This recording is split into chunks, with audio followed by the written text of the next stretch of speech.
अस्सलाम वालेकुम नाज़रीन, डॉक्टर हुमा चिश्ती आपके साथ आज बात करूंगी। डिफरेंट जैसे हम टॉपिक्स पे बात करते हैं और रमज़ान के हवाले से बात करते रहे हैं। जैसा कि आप जानते हैं कि रमज़ान के रोज़े जारी हैं और ये कि सिलसिला रमज़ान सीरीज़ का चल रहा है।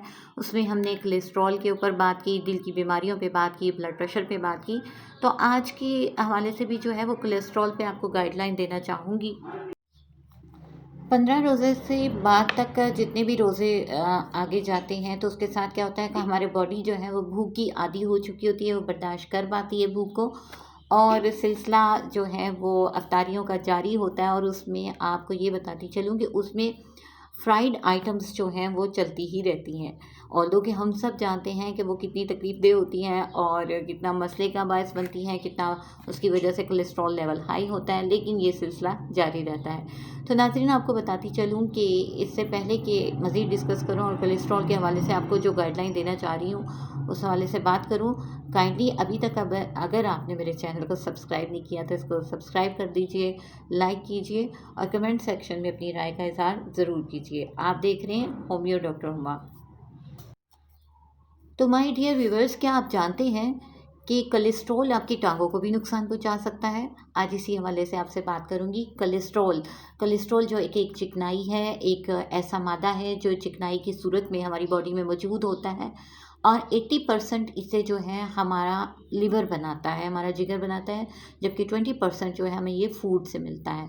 ये आपको बताती चलूँ कि ये वैक्स लाइक सब्सटेंस होता है और ये जब हमारी बॉडी में इकट्ठा होता है, जैसा कि आम वर्ड्स में आपने सुना होगा कि एक अच्छा कोलेस्ट्रॉल होता है, एक बुरा कोलेस्ट्रॉल होता है, bad cholesterol and good cholesterol, LDL होता है, एचडीएल होता है। तो इनकी अपने अपने रोल हैं बॉडी में। हम जनरल बात कर रहे हैं कि कोलेस्ट्रॉल जब बढ़ जाता है अपने लेवल से और वो बॉर्डर लाइन पे पहुंच जाता है, 200 की रेंज के करीब जब पहुंचता है तो वो आपके लिए कंपैटिबल नहीं रहता, वो प्रॉब्लम इंडिकेशन देनी शुरू कर देता है। फिर हार्ट इश्यूज़, बीपी और डिफरेंट किस्म के प्रॉब्लम्स सामने आते हैं। तो आपको ये बताती चलूँ कि नाज़रीन कि जो कोलेस्ट्रॉल है ये किस तरह से आपको मुतासर करता है, इसके नुकसानात कैसे कैसे होते हैं, क्योंकि इसकी हवाले से मुकम्मल तौर पर वीडियोस कई दफ़ा अपलोड कर चुकी हूँ और इस हवाले से बात हो चुकी है। लेकिन इसके नुकसानात के हवाले से आपको बताना चाहूँगी कि कैसे ये इफ़ेक्ट करता है और किस तरह से जो है वो आपकी बॉडी पे असरात होते हैं, आपको क्या फीलिंग आने शुरू होती है। ऐसी 10 अलामात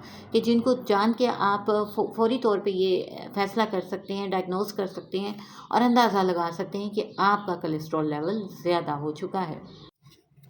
जी, तो एक तो ये बात कि आपकी जो टाँगें हैं उसमें सूजन आनी शुरू हो जाएगी, आपकी थाइज़ में, आपकी रानों में सूजन आनी शुरू हो जाएगी, इन्फ्लेमेशन होगी और आपको भारीपन का एहसास होने लगेगा।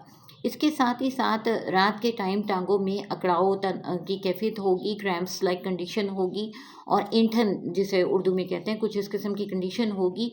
और जब टाँगों को लटका के बैठेंगे तो उसमें कुछ रिलीफ़ फ़ील होगा, क्योंकि ब्लड सर्कुलेशन लेवल जो है वो जब पाँव की तरफ जाता है तो उससे फिर बेटरमेंट फ़ील होती है। तो कुछ इस किस्म की कंडीशन आप देखेंगे।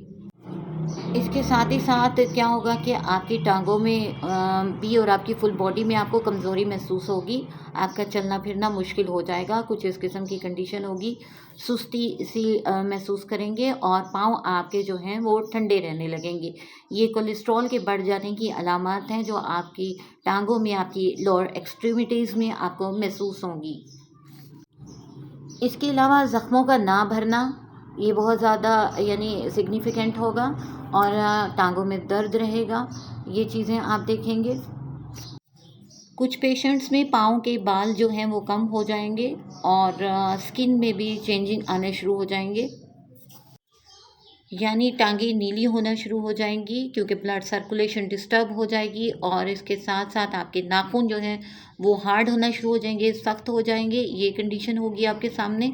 तो ये वो कुछ चीज़ें हैं जो कोलेस्ट्रॉल के बढ़ जाने की अलामत है, जिसे आप हरगिज़ बिल्कुल भी इग्नोर नहीं करेंगे और इसको फोकस करेंगे ताकि आप बर वक्त अपना इलाज कर सकें।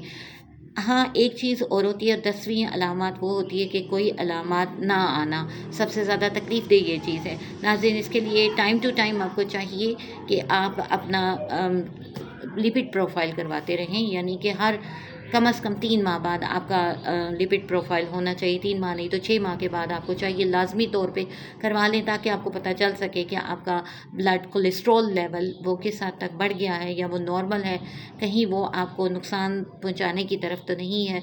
तो अपने बहुत सा ख्याल रखें। इस तरह से आप अपनी लोअर एक्सट्रीमिटीज़ को बचा सकते हैं अगर आप time to time check and balance रखें और इन अलामात पर गौर करें। ये वो अलामात हैं, इंडिकेशंस हैं कि जिनको मद्देनज़र रखते हुए आप अपना इलाज बेहतर तौर पे कर सकते हैं।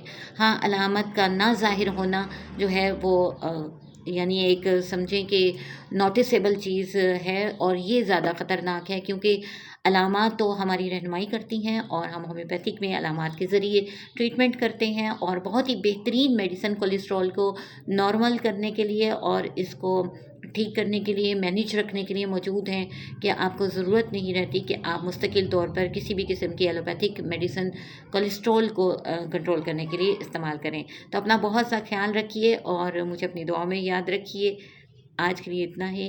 किसी नेक्स्ट टॉपिक तक के लिए इजाज़त दीजिए। अल्लाह हाफ़िज़।